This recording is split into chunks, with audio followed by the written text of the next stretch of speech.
పంపడానికి కూడా ఇండియా కూటమి పోటీ చేయాలని అనుకుంటోంది. సరే, చివరిగా తెలంగాణ రాజకీయాల విషయానికి వస్తే తెలంగాణలో బీసీలకు 42% రిజర్వేషన్ల కోసం పోరాడతామని చెప్పి రేవంత్ రెడ్డి చెప్తూ ఉన్నారు సార్. 50% రిజర్వేషన్ల అడ్డుగోడను బద్దలు కొడతామని చెప్తూ ఉన్నారు సార్. ఎందుకు ఈ గోడను బద్దలు కొట్టాలని రేవంత్ అనుకుంటూ ఉన్నారు? ఇది సాధ్యమేనా? రేవంత్ అనుకుంటే సాధ్యం కాదు, రాహుల్ గాంధీ అనుకుంటే కూడా సాధ్యం కాదు, కానీ రేవంత్ అనుకోవడం కాదు. ఇది రేవంత్ రెడ్డి ఏదో ఒక్కడే చెప్తున్నాడు అనుకుంటే అది చాలా పొరపాటు. అది కాంగ్రెస్ పార్టీ వైఖరి. మీకు ఎన్నికల్లో 2024 లోక్సభ ఎన్నికల్లో కూడా రాహుల్ గాంధీ ఇదే ప్రచారం చేశారు కదా, మేము ఈ రిజర్వేషన్ల పైన ఉన్న 50% సీలింగ్ను ఎత్తివేస్తాము అని.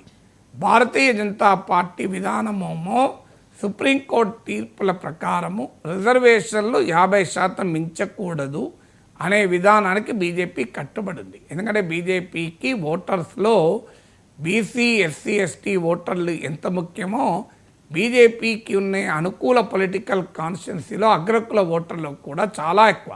మీకు యూపీలో ఉన్నారనుకోండి, బ్రాహ్మణ్స్, ఠాకూర్స్ అంతా బీజేపీ ఓటర్లే. మన తెలంగాణ, ఆంధ్రప్రదేశ్లో కూడా మీరు చూడండి, మీరు అనేక సర్వేలు, పోస్ట్ పోల్ సర్వేలు, ప్రీ పోల్ సర్వేలు కూడా బ్రాహ్మణ్స్, వైశ్యాస్ లాంటి అగ్రకుల ఓటర్లలో ఇప్పటికీ కూడా మెజారిటీ బీజేపీ ఓటర్లే.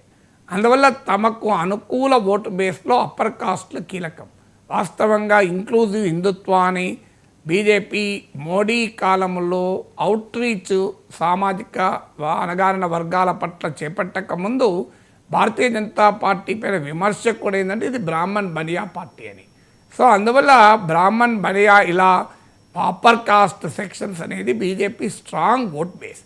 అందువల్ల తమ ఓటు బేస్ల మధ్య బ్యాలెన్స్ చేయడానికి బీజేపీ రిజర్వేషన్లను 50% మించకూడదన్నది ఆ పార్టీ విధానం. ఇది గుజరాత్లో పాటీదార్ ఉద్యమం, పటేళ్లకు రిజర్వేషన్లు కావాలి అనే ఉద్యమం నడిచినప్పుడు కూడా బీజేపీ ఇదే వైఖరి తీసుకుంది. సో ఈ వైఖరి తీసుకున్నది కనుకనే వాస్తవంగా పటేళ్లు చాలా పెద్ద బీజేపీ ఓటర్ సెగ్మెంట్ అయినా కూడా ధైర్యంగా గుజరాత్లో ఆ వైఖరి తీసుకుంది. అన్నీ చెప్పి రిజర్వేషన్లతో రాజకీయాలు బీజేపీ చేయదా అంటే చేస్తుంది. మహారాష్ట్రలో మరాఠా రాజకీయ రిజర్వేషన్లతో ఫడ్నవీస్ ప్రభుత్వం చేయలేదా రాజకీయం?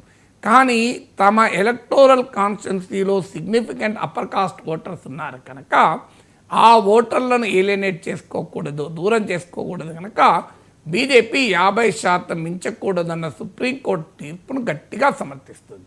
కానీ కాంగ్రెస్ పార్టీ సామాజిక న్యాయం అనే నినాదంతో హిందుత్వ పాలిటిక్స్కు సోషల్ జస్టిస్ పాలిటిక్స్తో ఎదుర్కోవాలి అనేది కాంగ్రెస్ ఆలోచన.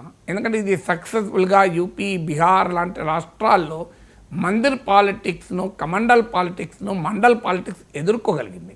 సో అందువల్ల దీన్ని కాంగ్రెస్ పార్టీ కూడా తీసుకుంది. అంటే కమండల్ పాలిటిక్స్కు కౌంటర్గా మండల్ పాలిటిక్స్ చేపట్టాలి అని. సో ఇది మండల్ 2.0లో భాగంగా సామాజిక న్యాయం అన్నారు.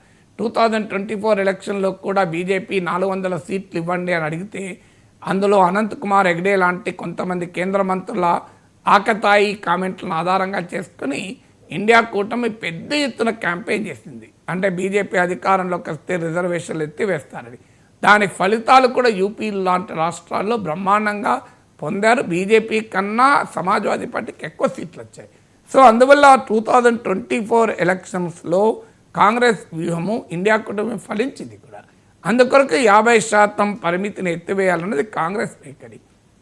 అది సుప్రీంకోర్టులో స్పష్టంగా to balance between competing constitutional provisions the reservation should not exceed 50%. Indira Sawhney చారిత్రాత్మక తీర్పులో, ఇందిరా సహాని కేసులో సుప్రీంకోర్టు పేర్కొంది. Unless special case is made out అనే ఒక ఎగ్జంప్షన్ కూడా ఇచ్చింది. సో అందువల్ల రాజ్యాంగపరమైన అంశాల కన్నా రాజకీయపరమైన అంశాల కారణంగా 50% గోడ ఉండాలని బీజేపీ, ఆ గోడను బద్దలు కొట్టాలన్నది కాంగ్రెస్ విధానం. Thank you so much sir. చాలా అంశాలకు సంబంధించి చాలా సమగ్రంగా విశ్లేషణ అందించినందుకు. ఇది ఇవాళ నమస్తే నాగేశ్వర్. మళ్ళీ సోమవారం కలుద్దాం.